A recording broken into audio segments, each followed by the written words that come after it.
Queridos, a passagem para a qual eu gostaria de chamar a sua atenção nesta manhã se encontra nesta carta, os escritos de Lucas, chamado Atos dos Apóstolos, no capítulo de número 2, este versículo de número 47 em particular. Atos capítulo 2, versículo 47, a respeito do resultado daquela grande pregação no dia de Pentecostes e a obra do Espírito Santo na alma dos seus eleitos, dizendo: louvando a Deus todos aqueles que foram salvos e caindo na graça de todo o povo. E todos os dias acrescentava o Senhor à igreja aqueles que se haviam de salvar. Bem, amigos, o título da nossa breve meditação nesta manhã é Eleição, Oração e Evangelismo. Meu objetivo nesta manhã, continuando os últimos dois estudos de domingo passado, é mostrar como essa doutrina magnífica e gloriosa da palavra de Deus, chamada eleição ou predestinação, anda de mãos dadas com o ID do Senhor Jesus Cristo e o comando para o evangelismo e a necessidade de oração.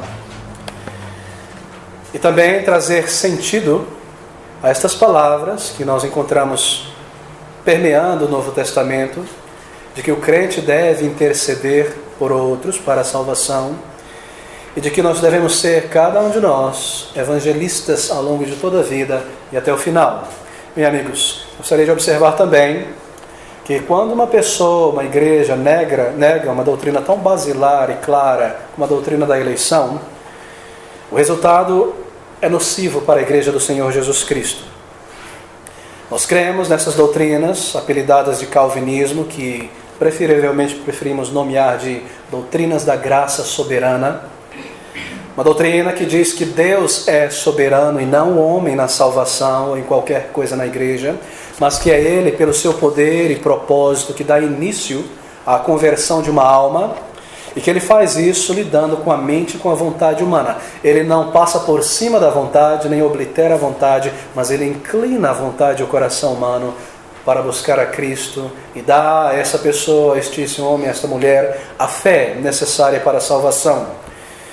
E que se nós não crermos nesta verdade tão clara, tão vital na palavra de Deus, chamada doutrinas da graça soberana, então o nosso evangelismo deixa de ter um significado bíblico e se torna, na verdade, antibíblico. E assim também o resultado para a igreja é um resultado nocivo. Deixe-me fazer a seguinte pergunta inicialmente nesta manhã. Por que é que, sendo a palavra de Deus tão clara, como nós vimos nos últimos dois domingos, a respeito de uma doutrina como essa, a doutrina da eleição, por que é que, sendo a palavra de Deus tão direta e aberta a respeito de um ensino como esse, você ainda encontra em nossos dias, em toda parte, pessoas que chegam ao ponto de soberbamente e ignorantemente dizerem coisas como essa? Bem, se você crê na doutrina da predestinação ou eleição, então você não precisa evangelizar, porque Deus haverá de salvar as pessoas que Ele determinou salvar, e assim você não precisa fazer nada. Ou pessoas que dizem coisas como essa: para que orar então, por se Deus já sabe todas as coisas? Nós não precisamos orar, Ele haverá de cumprir o seu propósito sem que ninguém interceda, sem que ninguém clame a Ele. E o que está por trás de declarações como essa é aquilo que nós vimos domingo passado, que um pouquinho de conhecimento sobre um assunto sério é muito perigoso. Uma pequena quantidade, uma medida pequena de conhecimento a respeito de uma doutrina da palavra de Deus pode ser algo perigoso, porque pode levar um crente a desprezar um ensino que acha complexo ou difícil, ou pode levar um crente a fazer declarações como essa que eu acabei de mencionar, que são completamente estranhas à palavra de Deus. Mas quando você aprende o ensino da palavra de Deus sobre a eleição, sobre a predestinação, você não vê contradição alguma entre eleição e evangelismo, e eleição e oração. Não seria possível conceber o evangelismo de pessoas, ou o ide por todo o mundo do Senhor Jesus Cristo, ou mesmo a oração intercessória pela salvação de um amigo, de um parente, a menos que haja essa doutrina chamada doutrina da eleição. Eleição e evangelismo andam de mãos dadas, assim como eleição e oração andam de mãos dadas.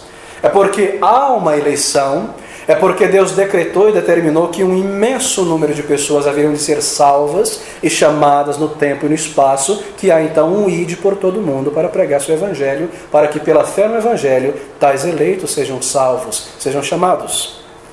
É porque há uma doutrina chamada eleição nas Escrituras, que o evangelho é pregado para que os eleitos sejam salvos. É exatamente isso. Se não houvesse eleição, se não houvesse um decreto de Deus dizendo que um imenso número de pessoas seriam salvas, lembrando que todos pecaram, que todos morreram e que todos estamos perdidos, assim, se não houvesse um decreto de que milhões seriam salvos, então não haveria uma pregação do Evangelho, nem haveria a oração intercessória. Bem, nós recordamos que o ensino da palavra de Deus a respeito da condição humana é um ensino sobre a morte espiritual.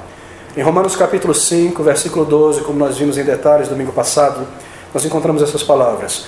Portanto, como por um homem entrou o pecado no mundo e pelo pecado a morte, assim também a morte passou a todos os homens, por isso que todos pecaram. Isso quer dizer que todos nós morremos em Adão e que todo homem que um dia pisará sobre a face da terra, e mulher e criança, já entra nesse mundo como morto espiritual.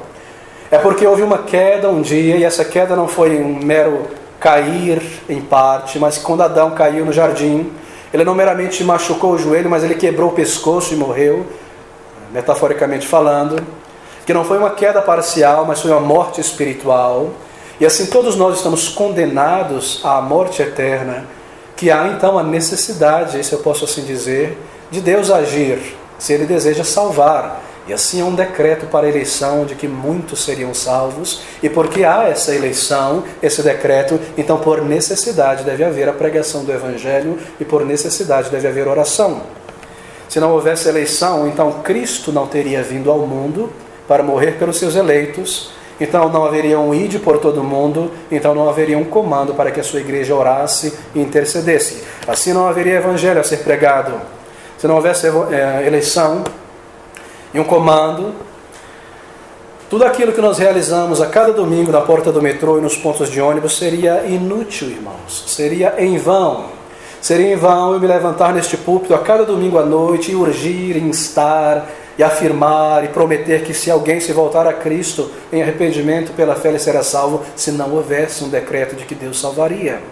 Porque ninguém seria salvo, não é? Já que todos morremos em pecados, e se Deus não elegeu um imenso número de pessoas para a salvação, então Deus não haveria de salvar. E se Ele não separou um imenso número de homens e mulheres que seriam chamados e conheceriam a Cristo Jesus e o seu Evangelho, então para que orar, para que pregar, é vã a nossa esperança, é vã a nossa pregação, já que Deus não irá salvar ninguém, já que Ele não decretou a salvação de ninguém. Você percebe o raciocínio? É porque há eleição que há evangelismo. É porque há eleição que há oração. E assim nós temos o comando de ir, ide por todo mundo, e o comando de orar sem cessar. Como então poderia alguém dizer que a doutrina da eleição é um estorvo para o evangelismo? Como poderia alguém dizer que a doutrina da eleição é um estorvo para a oração perseverante, para a intercessão?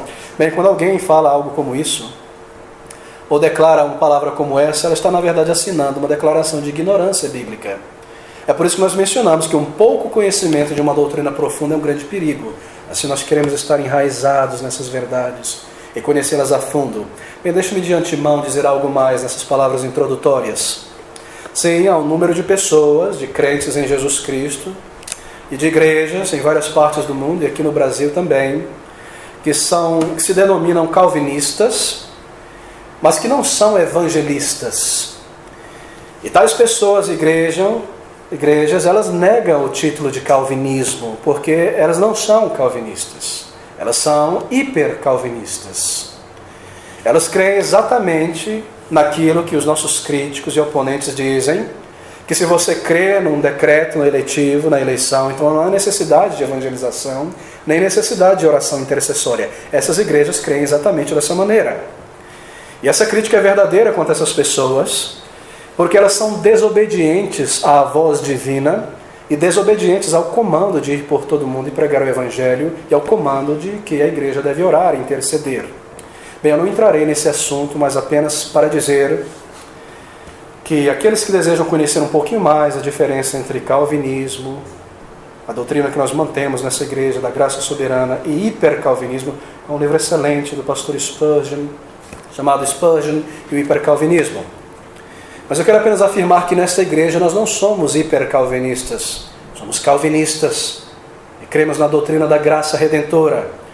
E nós rejeitamos o ensino hipercalvinismo e combatemos o ensino hipercalvinistas. Bem, tendo declarado isso, o meu objetivo nessa manhã é contrastar então essas doutrinas da graça soberana com o comando para o evangelismo, ou melhor, como a doutrina da graça soberana, em particular a eleição, e evangelismo e oração andam junto, contrastando com aqueles que não creem ou que rejeitam essas doutrinas, e como eles encaram o evangelismo e a oração, para que todos percebam de que maneira essa doutrina está conectada com o evangelismo e oração, e esteja bastante claro em nossas mentes o porquê nós evangelizamos e por que nós cremos nessas verdades. Bem, queridos, eu gostaria de brevemente lidar com isso. O oposto daquilo que nós cremos tem sido apelidado ao longo dos séculos de arminianismo. Espero que você não se enfadone com esses termos técnicos, são necessários, você vai ouvir muitas vezes essas palavras por aí. Mas são aquelas igrejas e pessoas que creem no chamado livre-arbítrio. E nós vimos a fantasia e a falácia do livre-arbítrio. Porque todas as vezes que um homem ou uma mulher diz ou afirma ter um livre-arbítrio, ela está dizendo que o seu arbítrio, ou ela eleva o seu arbítrio e a sua vontade ao patamar de igualdade do arbítrio e da vontade de Deus. Porque somente a vontade de Deus e o arbítrio de Deus é livre para fazer e deixar de fazer o que deseja. Será que um homem pode, pelo seu arbítrio e vontade, fazer e deixar de fazer o que deseja? Pode alguém morrer e voltar à vida simplesmente por desejar? Pode alguém determinar a si mesmo parar de pecar hoje e nunca mais pecar até o final da vida por desejar? Livre-arbítrio é uma fantasia. Livre-arbítrio é um escravo, como nós vimos com bastante detalhe nos últimos 2 domingos. Agora, nós iniciamos naquele primeiro ponto sobre essas doutrinas apelidadas de calvinismo, falando sobre esse primeiro ponto, que é a total incapacidade do ser humano de agradar a Deus. A depravação total humana. Nós entendemos que quando a Bíblia declara que o ser humano é por inteiro depravado, ela não quer dizer que o ser humano não seja capaz de fazer algum bem. Sim, ele é capaz. E há tanta filantropia em toda parte, e atos dignos de aplauso em toda parte. Essa doutrina também não diz que o ser humano não seja capaz de se submeter à adoração de Deus, está envolvido na adoração de Deus. É claro que ele é capaz. E assim há muitas igrejas cheias de pessoas oferecendo a Deus um culto litúrgico, um culto de lábio. Essa doutrina não diz que o ser humano é tão mau quanto poderia ser. Não, as pessoas tentam se controlar, sim. Mas o que essa doutrina da depravação total humana quer dizer é que quando o nosso primeiro pai, Adão e Eva, caiu em pecado, o pecado corrompeu toda a natureza humana. Isto é, cada faculdade da alma humana foi manchada e contaminada pelo pecado. A alma foi manchada, a razão foi contaminada, a memória, as afeições, a vontade. Assim não há nada em nós, na alma humana, que não tenha sido contaminado pelo pecado. E por isso que nós somos totalmente inaptos e aos olhos de Deus incapazes. De modo que Deus não pode nos aceitar nem receber. Porque qualquer coisa que nós oferecemos a Deus, seja boa obra, culto, sacrifício, oferta, bondade, está manchada por uma alma pecadora e não pode ser aceito por um Deus santo. Daí a necessidade de um Salvador sem pecado vir ao mundo para oferecer a Deus um sacrifício sem pecado para homens e mulheres, pecadores como nós. É isso que ensina a palavra de Deus. E esse é o primeiro ponto, apelidado de primeiro ponto do calvinismo. Bem, eu tenho certeza que todos têm observado isso, nós vimos em detalhes. O texto de Efésios, capítulo 2, versículo 1 é tão claro a respeito disso. Efésios 2:1, e vos vivificou, estando vós mortos em ofensas e pecados. Essa é a condição humana, espiritual. Em nosso espírito, diante de Deus, nós estamos mortos. Mas, pastor, as pessoas estão perambulando por aí, construindo, casando, comprando, vendendo, produzindo poesia, ciência, arte. Sim, a alma humana não foi destruída na queda, mas aquela parte da alma humana chamada espírito, que permite um homem ou uma mulher se comunicar com seu Deus e adorá-lo e servi-lo, morreu ali, assim está inativa. É por isso que o homem não adora a Deus, não busca. É isso que Paulo está dizendo aqui, que antes da conversão nós estávamos mortos, mas que Ele nos vivificou, estando nós mortos em delitos e pecados. Isso não é poesia, queridos. Isso é uma verdade espiritual. Pense sobre um morto. Pense sobre um defunto, um cadáver. Está aqui morto no chão, você conversa com ele, levanta rapaz, toma um banho, vai trabalhar, vai cuidar da vida, ele não vai te ouvir, ele não vai te responder, ele está morto. Essa era a nossa condição quanto ao Evangelho. O Evangelho entrava por aqui e saía por um outro ouvido, nós estávamos mortos, cegos quanto à verdade, surdos quanto à palavra de Deus. Nós éramos como Lázaro dentro do túmulo, morto, podres em pecados, nenhum lampejo de vida. Deus precisa chamar o morto para a vida, e assim Deus chama os seus eleitos da morte espiritual para a vida. Essa é a realidade, esse é o ensino da palavra de Deus sobre a condição humana em pecado, mortos aos olhos de Deus. E se estamos mortos, então o morto não pode ressuscitar a si mesmo. É Deus quem dá vida ao morto. Romanos 5, versículo 12, essas palavras novamente. Como por um homem entrou o pecado no mundo e pelo pecado a morte, assim também a morte passou a todos os homens, por isso que todos pecaram. Bem, essa doutrina quer dizer que o ser humano caiu no jardim do Éden em sua totalidade. Caiu por inteiro, totalmente, não parcialmente. A alma foi contaminada por inteiro. Todas as faculdades foram afetadas, mente, emoção, afeição. Não apenas se feriu, mas nós morremos espiritualmente ali. E nós não conseguimos nos ressuscitar entre os mortos. Daí a necessidade de Deus dar vida ao morto. Bem, queridos, essa doutrina nos ensina, então, que por natureza nós somos incapazes de alcançar os padrões de Deus para a nossa salvação. Isto é, nós precisamos, por necessidade, de um Salvador. De alguém que nos reconcilie com Deus. De alguém que diga a cada uma de nossas almas: Lázaro, vem para fora. Ele deve fazer isso. E esse é o ensino da palavra de Deus, que é Deus que inicia essa boa obra. É Deus que desperta a mente de uma pessoa e faz ver a sua necessidade, o seu pecado, e o leva a Cristo Jesus em arrependimento e fé. É Ele que lida com a vontade, então inclina a vontade. Mas um crente pode dizer então: peraí pastor, fui eu que aceitei a Cristo um dia? Fui eu que o busquei? Fui eu que me arrependi? Fui eu que me voltei a Ele? Claro que foi, mas foi Deus que iniciou isso. Porque Deus, Ele não oblitera a vontade, Ele inclina a vontade. Não é isso que a Bíblia diz, que Ele inclina o coração do rei? Assim faz Deus na salvação. Se eu posso usar a seguinte metáfora ou ilustração, você entenderá. Ali está aquela criancinha pequena, quase 2 anos de idade, 1 ano e meio, pouco menos de 1 ano às vezes, começando a andar e dando os primeiros passos, não é? E ali está a mãe e o pai observando aquela criança, e lá vem a criança segurando na cadeira em direção ao pai, e o pai está próximo ali, e ela começa a olhar para os seus pezinhos e dá um passo na direção do pai e outro passo na direção do pai. Talvez se aquela criança pudesse entender melhor, ela pensaria: eu estou indo na direção do meu pai, sou eu que estou indo, quando a todo tempo o pai está segurando na pontinha do dedo dela e puxando ela para si. É assim que Deus nos conduz a Cristo. Fui eu que vim sim a Jesus, mas foi Ele que me trouxe, foi Ele que inclinou o meu coração. Ele opera na mente que está morta e dormente, na vontade que não deseja a vida eterna. Ele abre o entendimento, Ele inclina a vontade, e com os meus pés, eu posso assim dizer, eu venho a Ele. Eu me arrependo, é algo consciente, eu me entrego, eu clamo por vida, é algo acordado, é algo desperto. A salvação não é uma cirurgia com anestesia geral. Levantou a mão, vim na frente, estou salvo. Nunca busquei, nunca me arrependi, nunca houve contrição, nada disso. É algo consciente, é um buscar consciente, é um arrepender-se consciente, é um sentir a amargura do pecado e vir e se aproximar, mas é Deus que está conduzindo pela sua misericórdia e bondade. Assim, amigos, essa doutrina que diz que nós estamos mortos em delitos e pecados também nos ensina que é Deus quem reaviva o morto e nos conduz a Cristo Jesus. Bem, de que maneira então essa doutrina afeta o nosso evangelismo? De que maneira essa doutrina da depravação total humana afeta a nossa maneira de proclamar o Evangelho da Graça Redentora? Porque esse é o nosso assunto nessa manhã. Bem, ela afeta da seguinte maneira.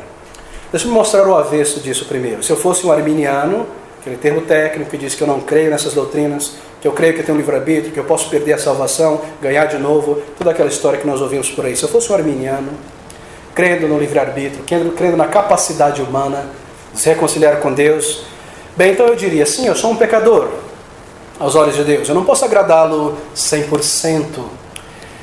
Mas eu não sou tão pecador que eu não possa agradá-lo. Eu sei que eu não posso agradá-lo 100%, mas eu não sou tão pecador que eu não posso agradá-lo em nada. Nem eu estou tão perdido que eu não possa encontrá-lo, Nem eu tenho a capacidade ou poder em mim mesmo de vir a Ele escolher. Sim, eu tenho essas coisas. É só uma questão de me arranjar de novo, de voltar ao trilho, de desejar, de fazer um esforço. Se nós fôssemos arminianos, bem, nós tomássemos essa posição que eu acabei de mencionar, bem, isso abriria o leque para um número de métodos e técnicas humanas para o nosso evangelismo, para alcançarmos almas, como se assim fora. E nós diríamos a nós mesmos, bem, se as pessoas são capazes então de vir a Cristo Jesus por si mesmas e capazes de responder o Evangelho de alguma maneira por si mesmo, então cabe a nós usar de todas as técnicas possíveis para convencê-las e forçá-las, sim, forçá-las, porque no final das contas será para o bem da alma delas, para conduzi-las a Cristo Jesus e fazer uma escolha de Jesus, ou como se diz por aí, aceitar a Jesus. E assim você percebe onde uma compreensão errada da doutrina da graça nos levaria a criar um método que diz assim: quem quer aceitar o Senhor Jesus aqui nesta noite, levanta a mão. Mas onde você encontra isso na Bíblia? Você não encontra isso na Bíblia. Seu objetivo é apenas dar um esforço, uma força, um meio, para que a pessoa use a sua vontade, escolha e capacidade para vir a Cristo. Tudo que eu preciso é dar um empurrãozinho, não é? E aí eu peço para alguns irmãos sentar do lado dos visitantes e na hora do apelo para um irmão pegar no braço dele e levantar, porque se levantou está salvo. É verdade. Isso me levaria a outras coisas, como por exemplo, criar certos métodos como: repita essa oração no final desse folheto, se você repetir você está salvo.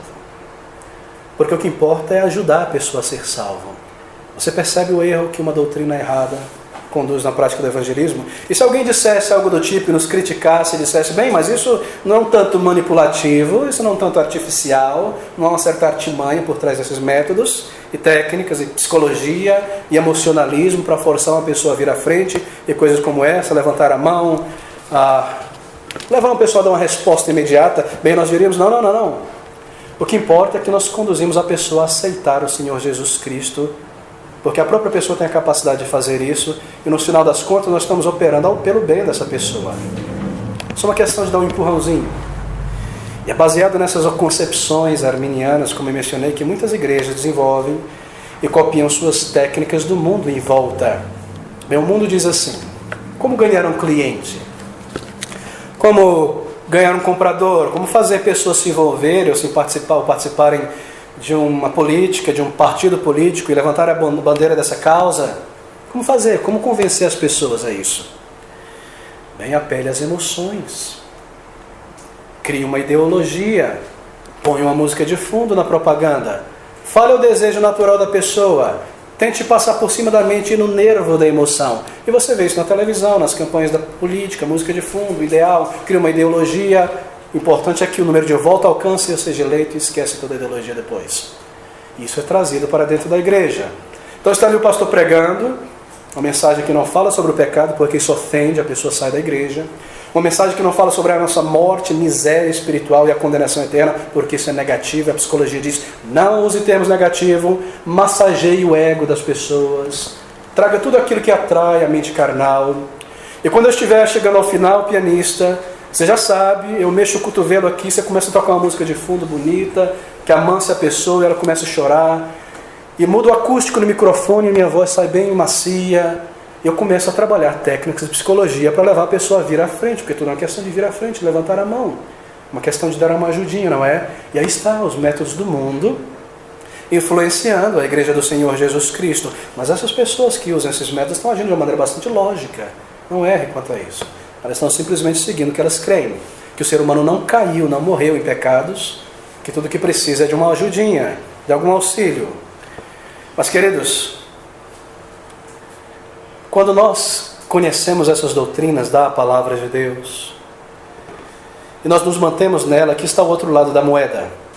Se eu me mantenho nos limites da palavra de Deus, e em meu evangelismo, crendo no ensino da palavra de Deus sobre a condição e natureza humana, morto em delitos e pecados, depravação total, incapacidade humana de reconciliar-se com Deus, então eu irei evangelizar, e eu irei pregar, eu irei falar do Senhor Jesus Cristo, mas eu lembrarei que as minhas palavras e que a minha oratória, o que quer que eu coloque para fora para convencer, jamais poderá levar uma pessoa à conversão, a não ser que o Espírito Santo de Deus use essas palavras e abra o coração da pessoa ao seu santo evangelho. Assim, a minha habilidade, por si mesma, nunca será capaz de ressuscitar um morto. Só Deus pode fazer isso. E a menos que o Espírito Santo opere em regeneração, então não haverá conversão. E o que acontece então é que eu me coloco em dependência de Deus e do seu Santo Espírito para o evangelismo, porque eu entendo que um morto não pode ser ressuscitado por minhas palavras. Isso me leva à oração, isso me leva à intercessão, isso me leva a clamar a Deus por salvação. É por isso que nós não ousamos nesta igreja fazer qualquer coisa sem clamar a Deus primeiro. E nos reunir nas quartas-feiras e pedir a sua bênção sobre o trabalho de evangelismo, sobre a pregação da palavra, por salvação em nosso meio, porque nós não conseguimos ressuscitar os mortos. E assim nós dependemos do método de Deus. Isso me conduz à seguinte postura no trabalho de evangelismo. Se eu dependo do Espírito Santo de Deus, então é melhor que eu faça as coisas ao modo de Deus, que eu me mantenha nos métodos divinos e não do meu modo.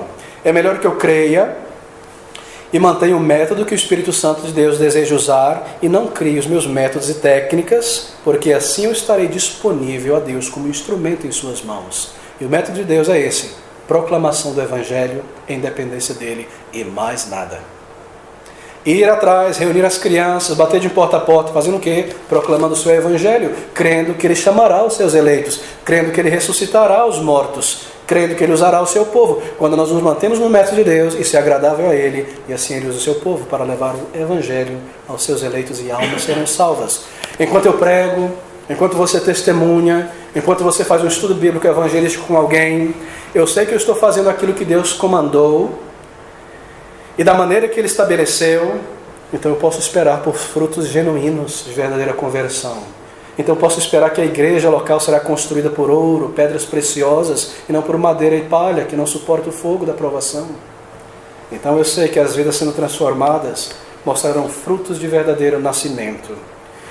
Então eu posso esperar pela graça de Deus, e eu não criarei falsas conversões psicológicas como resultado de levantar a mão, de uma catarse emocional, e a vida não mudou. Não há paz, não há senso de perdão, a culpa continua ali, não há frutos de uma nova vida, nada do tipo.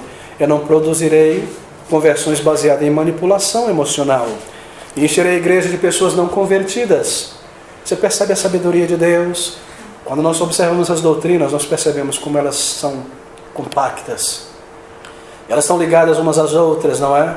Uma doutrina que fala sobre a natureza necessitada humana, que só Deus pode salvar, evangelismo através de proclamação, não técnicas humanas, verdadeiras conversões, uma igreja edificada de verdadeiros salvos. Esse é o método de Deus, essa é a sabedoria de Deus, e nós vemos isso. Como se deu, queridos, a queda da maioria das denominações históricas no Brasil, e dos seminários, que eram tão bem conhecidos? Bem, foi através de algo muito simples. O número de não salvos passou o número de salvos nas igrejas e nos seminários. E como é que esses não salvos entraram na igreja? Bem, pelo método de apelo, de vir à frente. Pelo batismo infantil. E na hora que o número deles passaram, o número de convertidos, então os seminários racharam, porque uma pessoa que não nasceu de novo não entende as coisas espirituais, e logo ele vai trazer a sua carnalidade, e logo vai haver mau testemunho, e aquela igreja vai se dividir.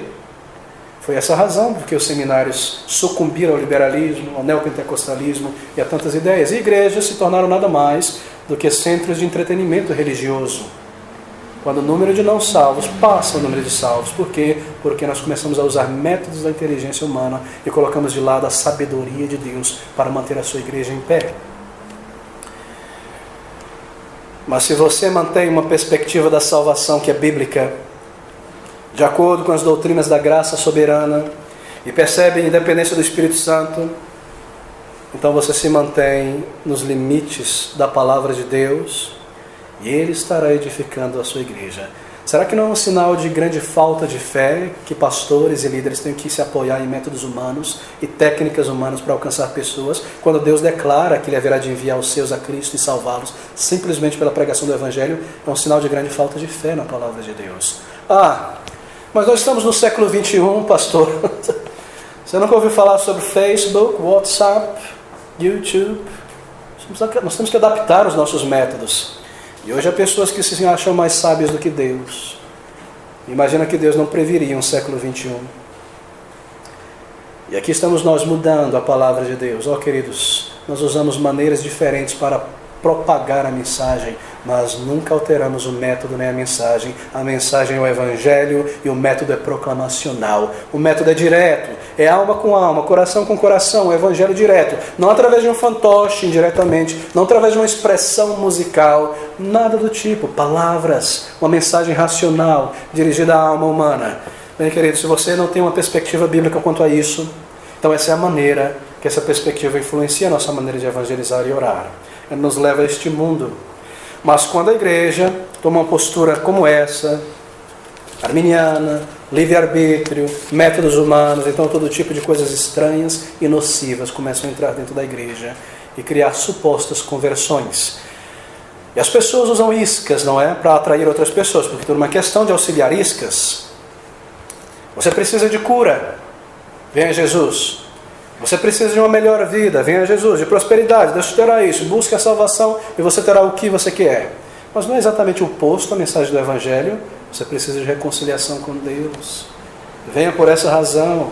Você precisa de perdão antes que seja tarde. Venha por essa razão. Busque a Jesus para a salvação, se aproxime dele. Ele está pronto a curar o coração quebrantado. Volte-se a ele enquanto há tempo.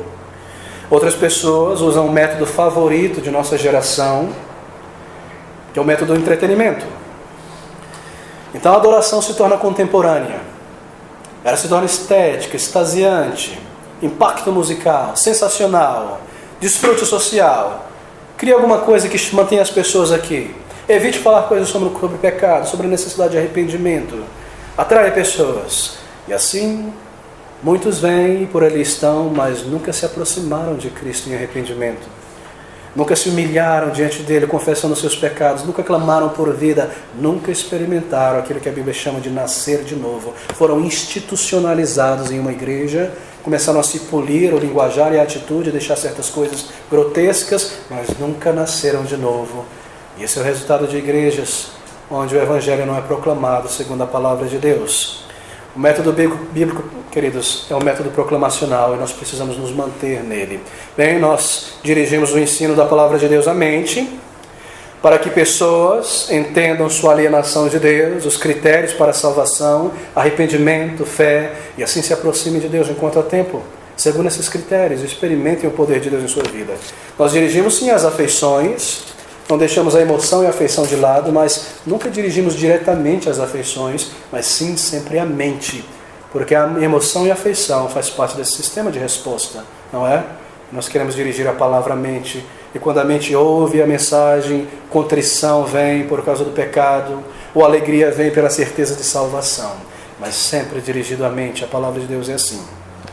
Bem, esse é o ensino bíblico da palavra de Deus, isto é, sobre a incapacidade humana de trazer-se de volta a Deus. Mas o segundo ponto, daqueles pontos gloriosos da doutrina da graça soberana, chamado calvinismo, é esse ponto que diz que a eleição é incondicional.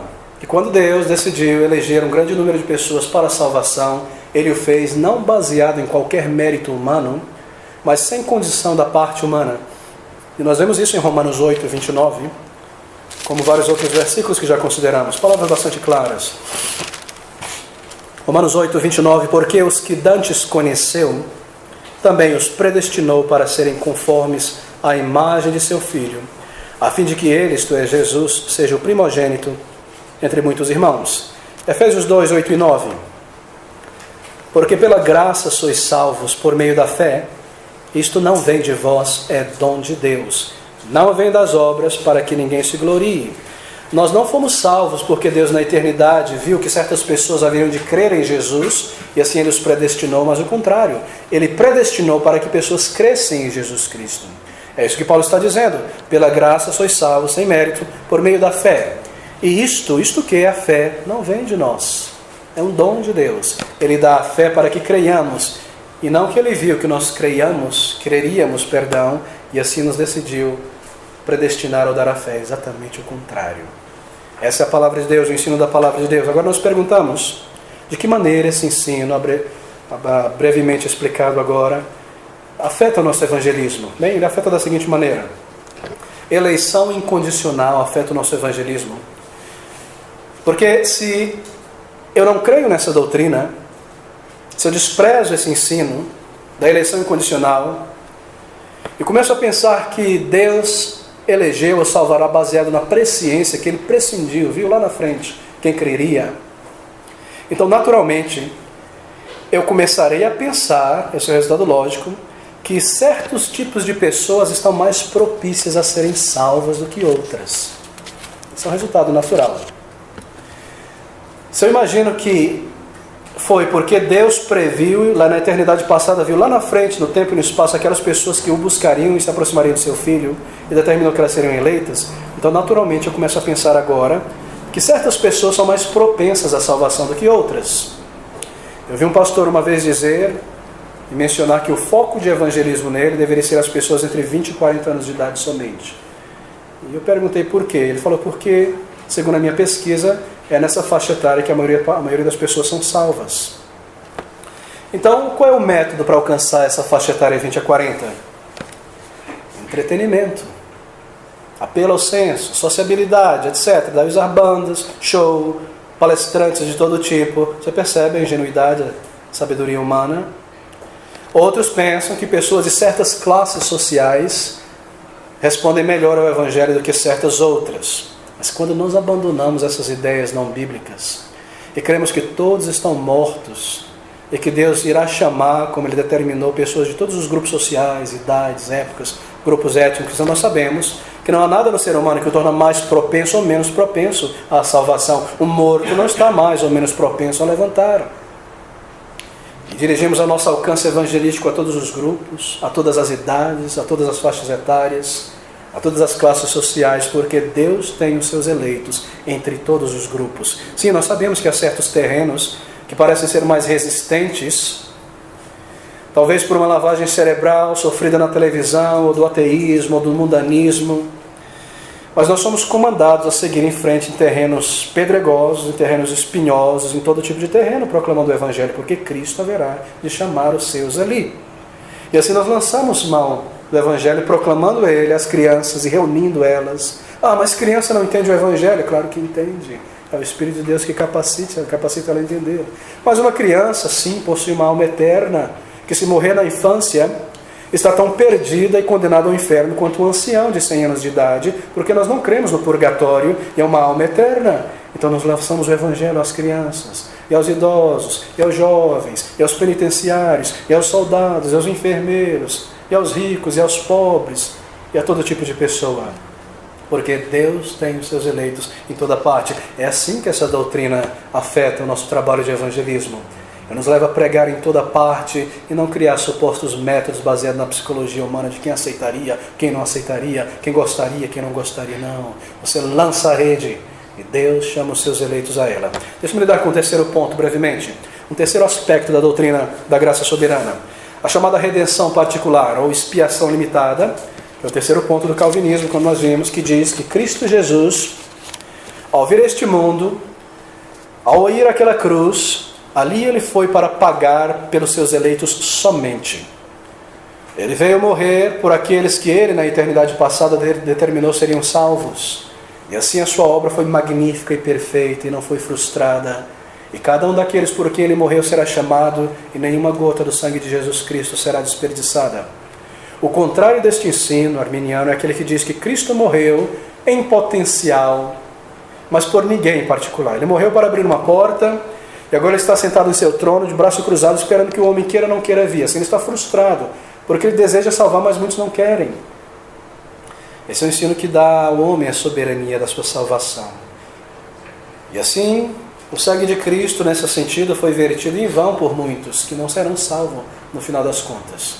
Mas quando nós cremos na doutrina da graça soberana, esse ensino que diz que Cristo desceu do seu trono de graça e favor para derramar a sua vida por aqueles por quem ele já sabia, cujos nomes estavam em sua mente naquela cruz. Então nós sabemos que a sua morte foi gloriosa e a sua obra perfeita e nenhuma gota do seu sangue foi derramado em vão. E de que maneira nós aprendemos isso? Bem, onde nós aprendemos isso? Mais uma vez, alguns textos, Efésios capítulo 5 e o versículo de número 25. Ouça essas palavras. Vós, maridos, amai vossas mulheres, veja a analogia agora, como também Cristo amou a igreja e a si mesmo se entregou por ela. Cristo amou os seus eleitos na eternidade passada, a igreja, e se entregou por ela. Essa é a analogia, foi por ela que ele veio. Como o marido ama a sua esposa e vive para ela e não para outra, assim Cristo veio para a sua igreja, pelos seus eleitos. João 6,37, todo o que o Pai me dá virá a mim, e o que vem a mim de maneira nenhuma o lançarei fora. Todo o que o Pai dá ao Filho irá a ele. Ó, queridos, nenhuma gota do sangue de Cristo foi derramada em vão, mas cumpriu o propósito para o qual Cristo foi enviado a este mundo. Bem, como isso afeta o nosso evangelismo, então?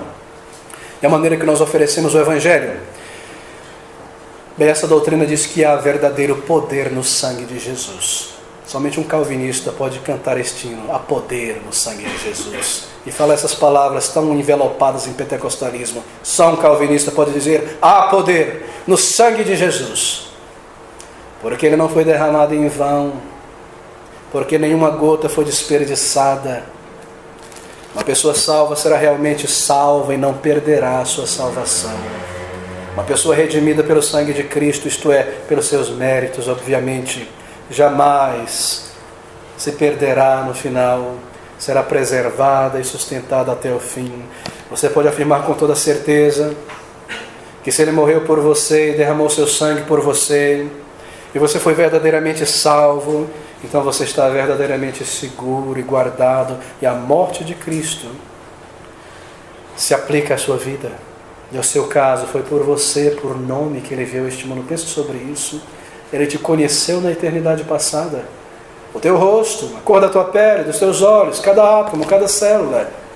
E te amou, e veio a este mundo e naquela cruz, carregando o teu nome, ele derramou a sua vida por sua igreja. Há poder no sangue de Jesus para salvar. Sim, o sangue de Jesus Cristo, ou seus méritos oferecidos ao Pai, é capaz e poderoso para salvar todo indivíduo e membro da raça humana. Ele é poderoso, sim, mas ele é eficaz apenas para os eleitos, porque foi este o propósito do Pai, que fosse derramado pelos seus.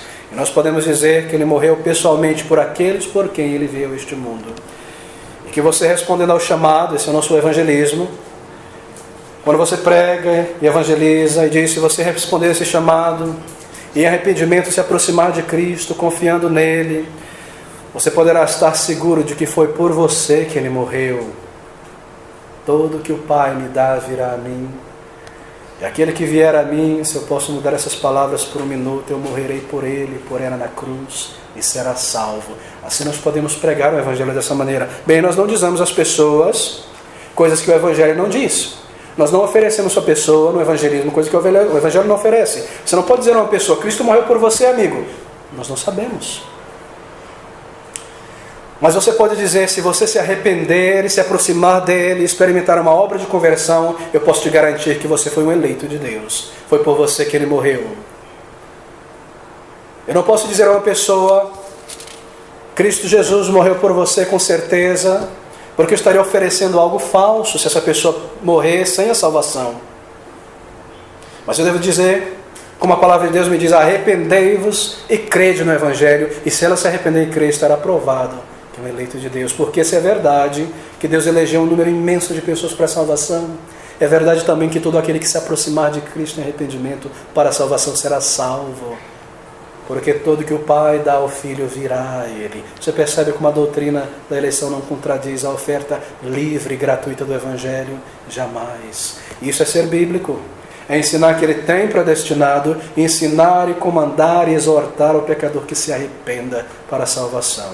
Isso é ser bíblico, querido. E essa doutrina da eleição incondicional nos coloca no trilho bíblico para o evangelismo, sabendo que Deus nos usará e chamará os seus. Bem, o quarto aspecto, nós corremos para o final agora. O quarto aspecto dessa doutrina, da graça soberana, é aquele ponto que fala sobre a graça irresistível. E nós recordamos o que isso significa. Graça irresistível é o chamado de Deus que o homem não pode resistir. Deus chamará cada um dos seus eleitos aos 70 anos, aos 5 anos de idade, aos 20 anos de idade, e esse eleito não resistirá. A sua vontade rebelde não será maior do que a vontade de Deus. Mas, pastor, é claro que o ser humano vai resistir. E eu evangelizo e as pessoas são tremendamente resistentes. Claro, queridos. É por isso que é uma doutrina que diz que deve haver uma graça irresistível.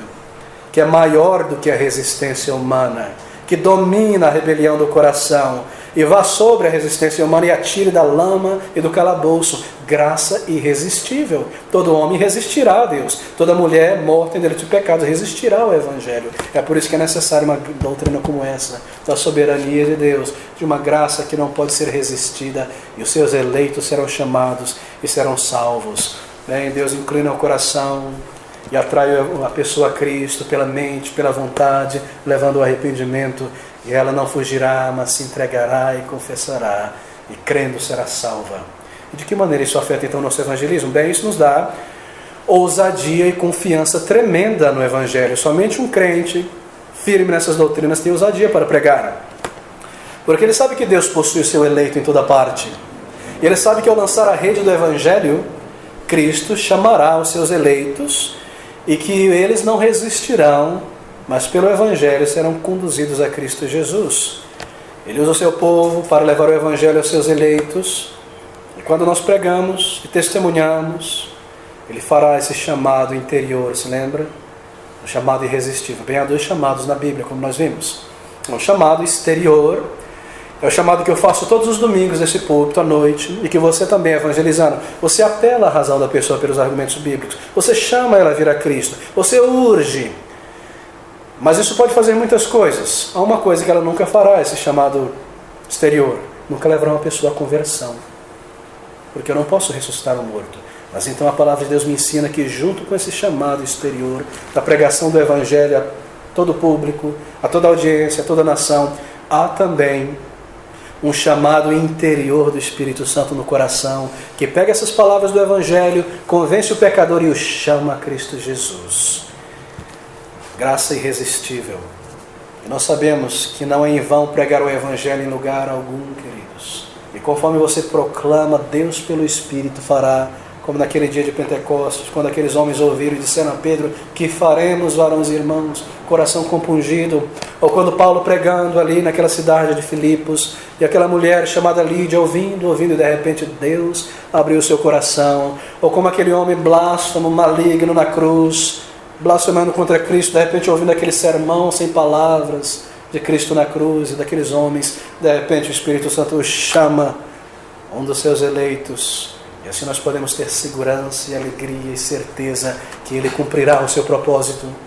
E que o nosso Evangelho nunca é em vão, e nunca será, porque é um Evangelho que leva pessoas à conversão, mas que tem um ministério duplo de advertência também. Pessoas são advertidas a respeito do caminho de salvação, que se desprezarem esse caminho estão perdidas. E ninguém poderá chegar diante de Deus naquele dia de julgamento e dizer: eu nunca ouvi, nunca me falaram, não me falaram de Cristo. Não, lhe foi dito sim. E você foi advertido. Você percebe como o Evangelho nunca volta vazio. Ele chama os eleitos e adverte aqueles que se seguram para trás. Assim, quando você proclama Cristo, e você sai nas ruas, e junto como igreja nós fazemos isso, o Evangelho jamais volta vazio. Ele é cumprido o propósito de Deus. Pessoas são evangelizadas, pessoas são advertidas. Nunca é em vão quando nós voltamos a essa igreja depois de um período de evangelismo. Cristo foi glorificado, foi nomeado, a semente foi plantada, pessoas foram advertidas em toda parte. É dessa maneira que essa doutrina afeta o nosso evangelismo. E talvez você esteja evangelizando num ambiente difícil, entre familiares duros, idólatras, pessoas presas a coisas materiais. E você não desiste, e você ora e continua a testemunhar e a pregar, porque você crê nessa graça irresistível. E você bate na porta e reúne as crianças. E pessoas são duras e fechadas e autossuficientes, satisfeitas consigo mesmo, iludidas. Parece que você está falando com uma pedra, com um poste, com um pedregulho. Tão difícil essa pessoa, ela não ouve, não faz sentido, você repete. Parece que ela está morta, dormindo, literalmente está morta. Mas quando Deus dá vida ao morto, então de repente as tuas palavras soará como vida dentro da alma. E ela começará a perguntar coisas que nunca perguntou antes, e a se aproximar do Salvador, e sentir os seus pecados, e se arrepender dele, porque Deus usa os seus eleitos, e assim Ele chama. O fato de que os discípulos operaram em uma terra, em um ambiente tremendamente difícil, um povo duro, autossuficiente como o judeu, é de grande encorajamento para nós hoje. Em uma geração como a nossa, tão voltada a coisas materiais, e ao entretenimento. Isso nos torna pessoas persistentes, pessoas que oram, que intercedem, que continuam a bater nas portas, que continuam a evangelizar e esperar o tempo da graça de Deus. Não depende deles que se voltem totalmente a Cristo. De outra maneira, jamais viriam se dependesse deles. Assim é uma obra de Deus, e nós seguimos em frente, e sabemos que quando Deus chamar, eles virão e serão salvos, e haverá vida dentre os mortos, como houve conosco um dia.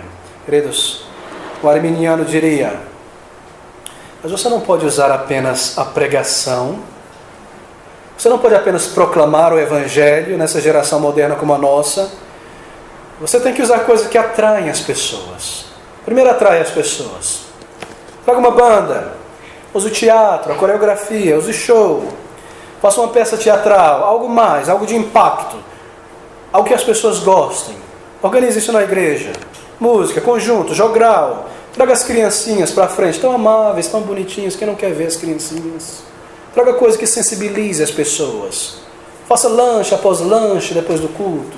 Faça todo tipo de entretenimento e as pessoas vão ficando. Isso dá resultado. Queridos, não. Nós sabemos que Ele salvará e que nós não precisamos dos métodos humanos e que Ele edificará a sua igreja de homens e mulheres salvos, um ambiente onde somente o amor fraternal pode fluir e não um clube social de pessoas desfilando seus bens, onde há verdadeira amizade entre pessoas regeneradas. Deus preservou a sua igreja com o seu método de evangelismo. Pessoas salvas, em um ambiente de pessoas salvas. Só ali o amor fraternal pode fluir. Só ali a alegria, a paz, a união, perdão verdadeiro, uma igreja que agrada a Deus, um lugar onde o Espírito Santo de Deus se alegra em abençoar. Você percebe a sabedoria de Deus? Em cada um desses pontos, eleição, chamado, método, ensino, e há hoje pessoas que se acham mais sábias de Deus, mas são tão nécias, e não dependem dos métodos de Deus, e o resultado é isso. Igrejas que têm uma placa de igreja, mas que são nada mais do que meros clubes sociais. E o pecado não é disciplinado, e há todo tipo de coisa estranha, e a frieza, e o Espírito Santo de Deus não está mais ali autenticando a pregação do Evangelho, e ninguém é salvo. É por isso que você precisa de um método de vir às frente para dizer que houve salvação e batismo, para manter essa instituição funcionando. Mas quando nós permanecemos no método de Deus e na palavra de Deus, então Deus chamará irresistivelmente, e nós veremos verdadeiras conversões, verdadeiras transformações, e assim nós veremos a graça irresistível de Deus, a maneira que Ele determinou. Queridos, deixe-me concluir.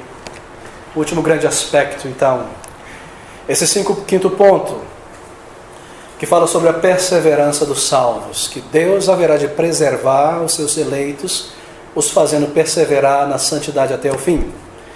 Essa é uma doutrina que ensina que um salvo jamais perderá a sua salvação. Bem, o outro lado, os oponentes dessa verdade dizem que é possível um crente perder a sua salvação.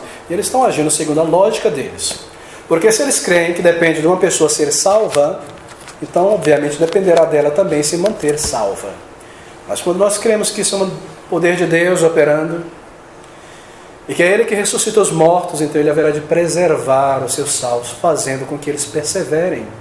E não haverá um pecado, ou melhor, uma tentação que seja mais poderosa do que ele.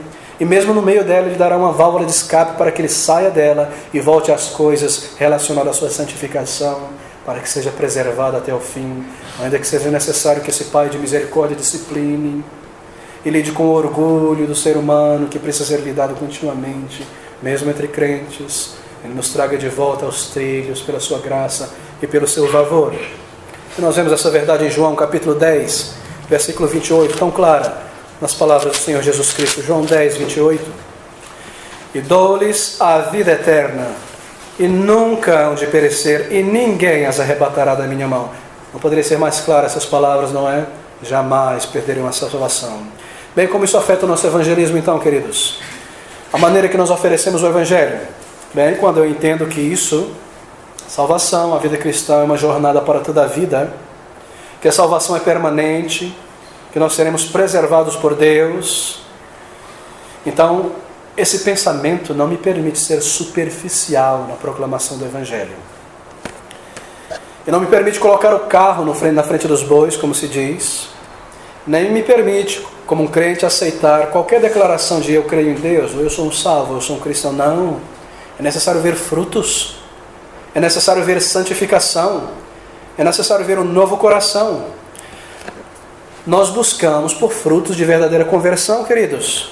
Nós não estamos buscando por prosélitos para o cristianismo, já há muitos, milhões deles, mas verdadeiros salvos. Pessoas que perseveram em santificação, pessoas que provam por sua vida a continuidade, que estão na casa de Deus, porque amam o Senhor e envolvidos com as coisas do Senhor, porque é um servo, um escravo de Cristo, e a responsabilidade, porque a paz, a certeza. Então nós sabemos que houve um eleito e que houve salvação e que ele será preservado.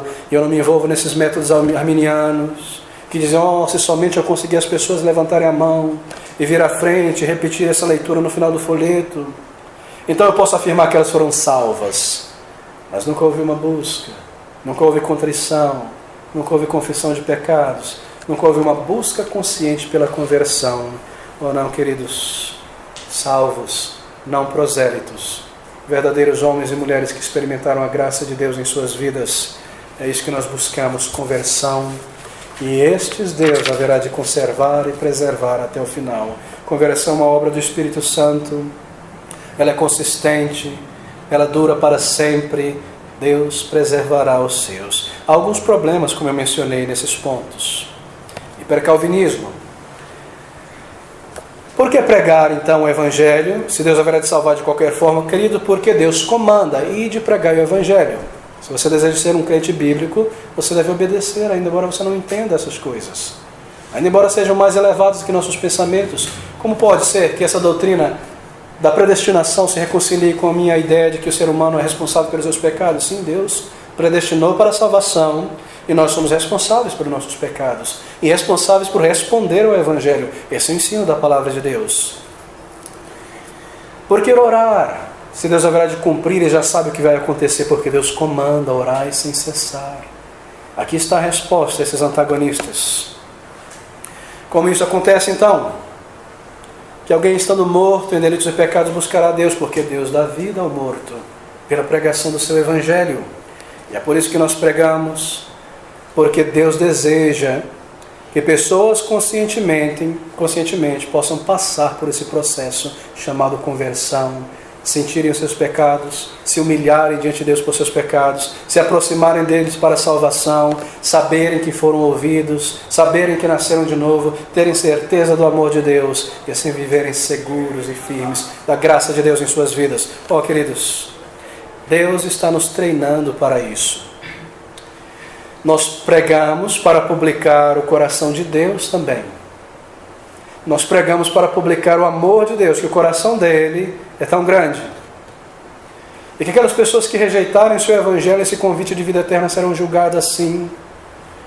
Nós pregamos para proclamar o amor de Deus, que diz que Ele está chamando homens e mulheres. E nós não sabemos quem são esses eleitos, assim nós estamos proclamando o coração de Deus em toda parte.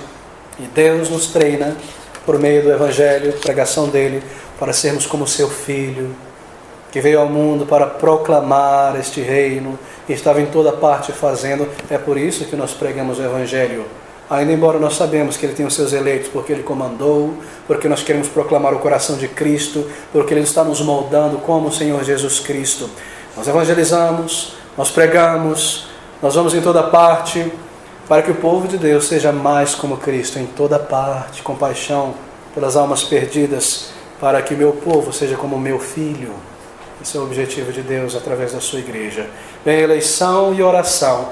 Eu tenho tanto a dizer a respeito disso, mas o nosso tempo já se acabou por hoje. Apenas algo.